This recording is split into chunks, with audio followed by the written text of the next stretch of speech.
Hello, femme d'espoir, et bienvenue au jeudi de la parole. Aujourd'hui, je t'invite à découvrir un secret biblique de réussite. Alors pour cela, nous allons lire la parole dans Josué chapitre 1, verset 8. La Bible déclare que ce livre de la loi ne s'éloigne point de ta bouche. Médite-le jour et nuit pour agir fidèlement selon tout ce qui est écrit. Car c'est alors que tu auras du succès dans tes entreprises. C'est alors que tu réussiras. Nous allons également lire le psaume au chapitre 1, versets 1 à 3. Heureux l'homme qui ne marche pas selon le conseil des méchants, qui ne s'arrête pas sur la voie des pécheurs et qui ne s'assied pas en compagnie des moqueurs, mais qui trouve son plaisir dans la loi de l'Éternel et qui la médite jour et nuit. Il est comme un arbre planté plein de courants d'eau, qui donne son fruit en sa saison et dont le feuillage ne se flétrit point.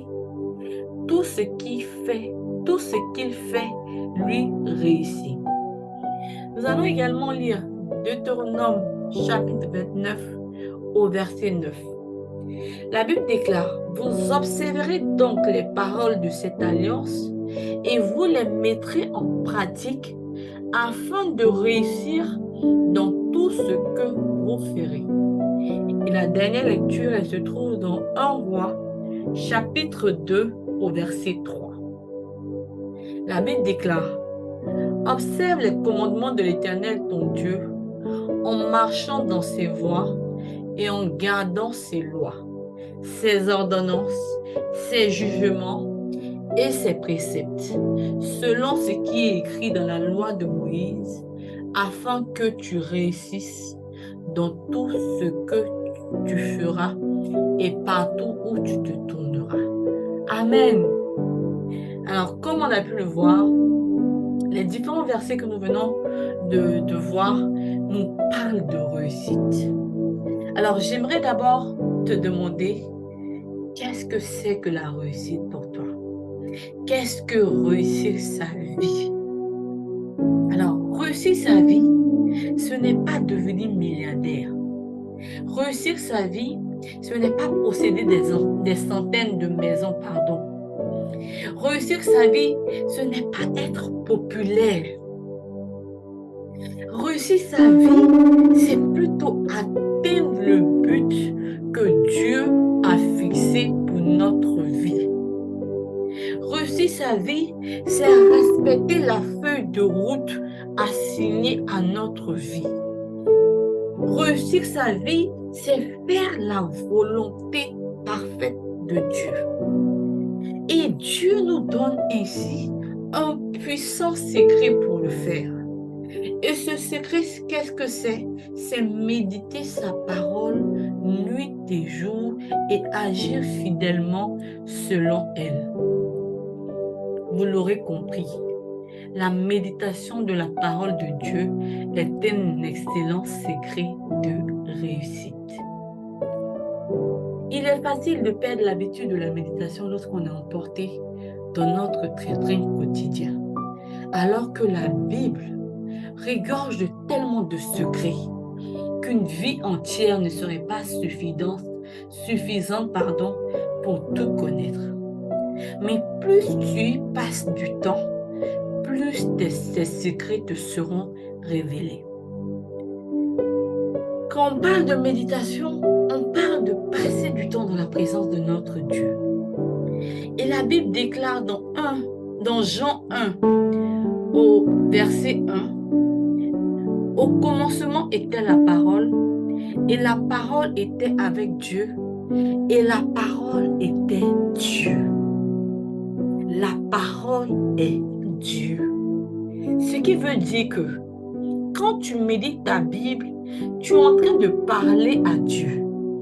Tu es en train de parler à Dieu lui-même. Et lui également te parle à travers elle. Et c'est là qu'on reçoit des révélations cachées sur la façon d'agir. Nos pères dans la foi l'ont bien compris. Pas plus tard qu'il y a quelque temps, je crois que c'était le dimanche dernier même, le pasteur Mohamed Sanogo donnait un message, par exemple, intitulé Les 12 disciplines de la fidélité ou l'art de déplacer les montagnes. Et vraiment, quand j'ai écouté le message, c'était un message glorieux. Tu sentais que c'était des révélations cachées même. Mais d'où a-t-il sorti ça? De sa méditation, bien évidemment. Alors oui, à travers la méditation, le Seigneur nous instruit et nous conduit dans notre destinée. Pour parler même de moi, à un moment donné, je demande au Seigneur, qu'est-ce que tu attends de moi, qu'est-ce que tu veux que je fasse, etc. Et j'avais fait même plusieurs rêves et tout qui me conduisaient un peu dans un sens. Mais un jour, pendant que je méditais, j'ai reçu encore une parole qui venait confirmer ce que j'avais vu dans le rêve. Mais c'est à travers la méditation que j'ai pu, justement, que cette parole a pu m'être confirmée. Mais le tout n'est pas de méditer. Il nous faut ensuite marcher fidèlement selon ce qui est écrit. Sinon, ça ne peut pas marcher.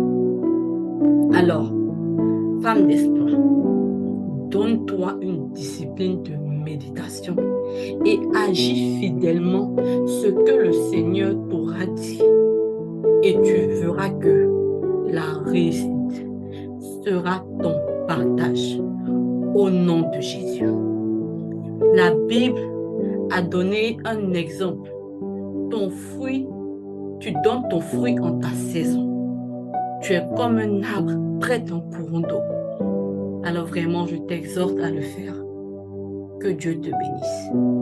Et si ce message t'a fait du bien, n'hésite pas à aimer, à partager ou à commenter. Sois béni.